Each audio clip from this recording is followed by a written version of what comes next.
Okay, so because there's not a huge amount going on at the training hall today, we figured we'd take you to the competition venue so you can take a little look behind the scenes at everything we have going on. So, platform, as you can imagine, and then around here, this is where we ultimately get all of the jury, the referees. We get a bunch of VIPs sat here too, and then eventually the stands will fill out. This, you can see quite a few of the cameras that we have for our setup. So we have front cameras, side cameras, the big cameras over there, another side one. This is our newest addition, which is a very nice camera that we're setting up now. This is where we sit to do the commentary, me and Max, and then we're all doing the whole broadcasting to make sure everything works well. And then we'll head now into the back room so you can see where the athletes get ready for competition.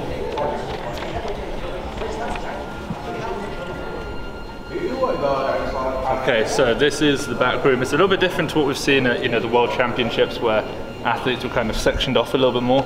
I think that was maybe just a COVID requirement, honestly, as to why they did it. I actually liked it. I thought it looked really cool, and it gave sort of a bit of privacy for the athletes. It allowed them to be a little bit more secretive with their coaches as to what they were actually doing. But this is a little bit more traditional. So all of the platforms are labeled 1 through 8, 9, and then we have 10 behind the camera right there.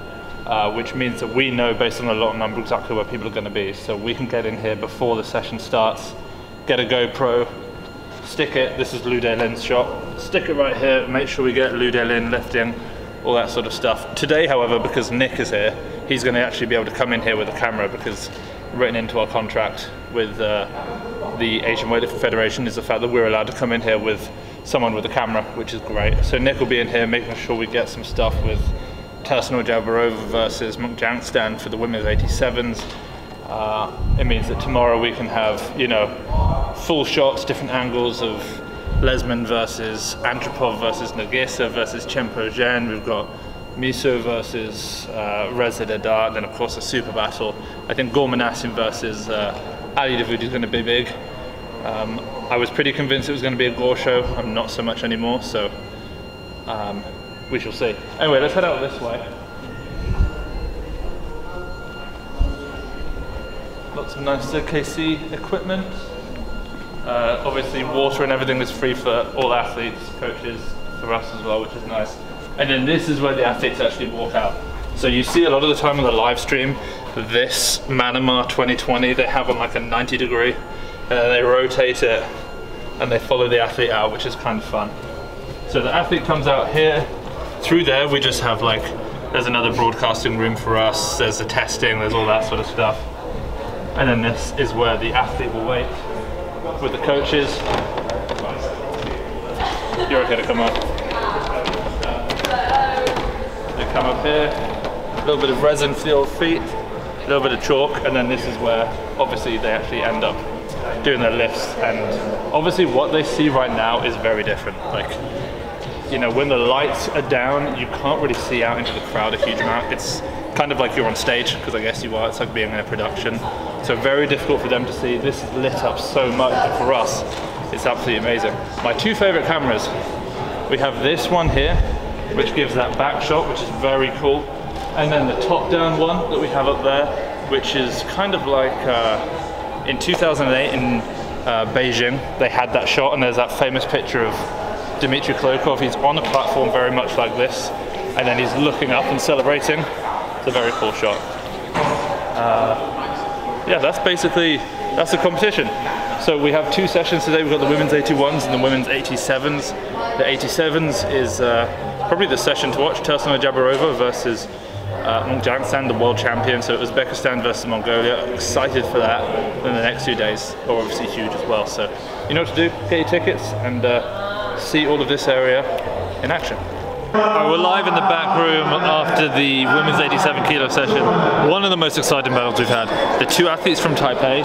Behind us right now we have Tian, who smashed a 131 clean and jerk, and Lo Yingyan, who, well, we'll get to it. The three top runners for that session, we knew two of them, Tursunay Jabarova, the Uzbek, the two-time junior world champion, the reigning junior world champion, versus Ansetseg Mnjangsan from Mongolia, the world champion. I thought that's where the battle lied. Turned out there was a third athlete, right? Lo Yingyuan, you can see, went 6 for 6.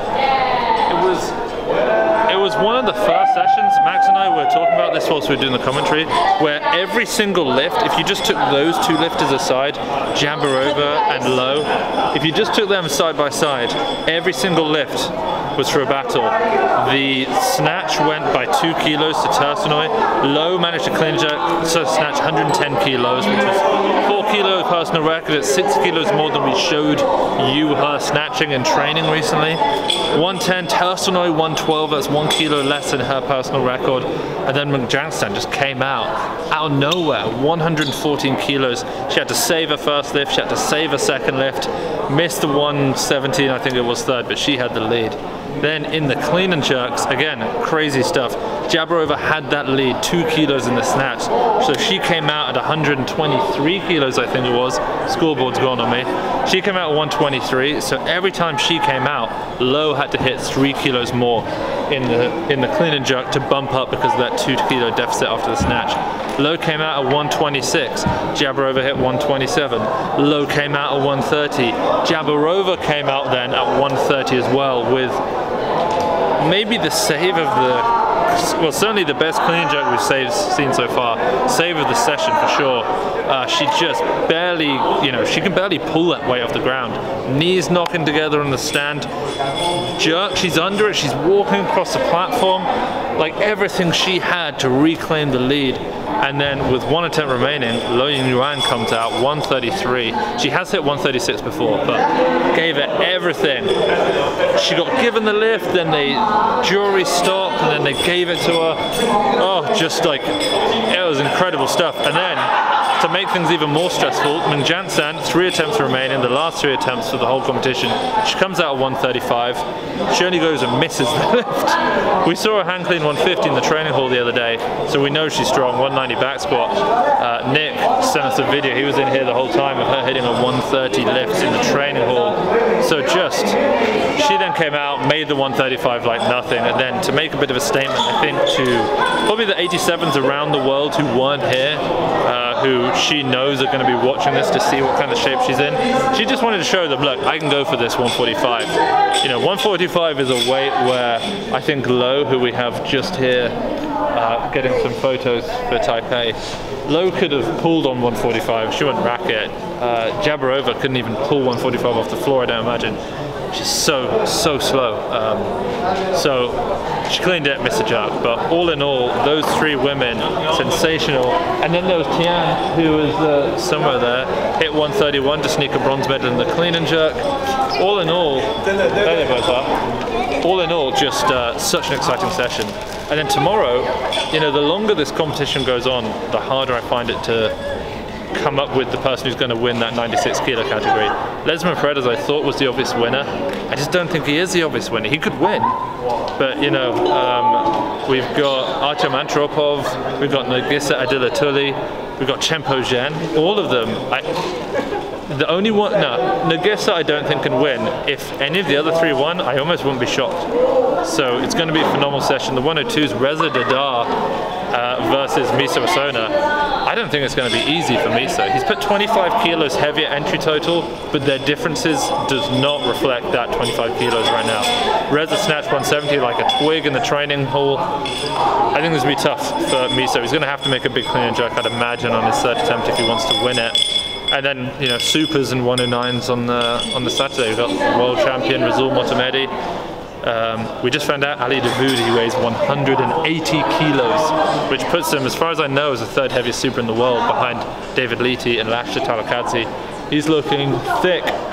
So yeah, it's been amazing. Hopefully you've enjoyed this kind of behind the scenes look at the Asian Championships today. It's probably going to be similar to this over the next few days, but we'll go back to the training hall, we'll take a look. But I think probably from us today, that's it. You can catch the full sessions if you want to rewatch the entire thing. It's at Weightlifting House, you know what to do.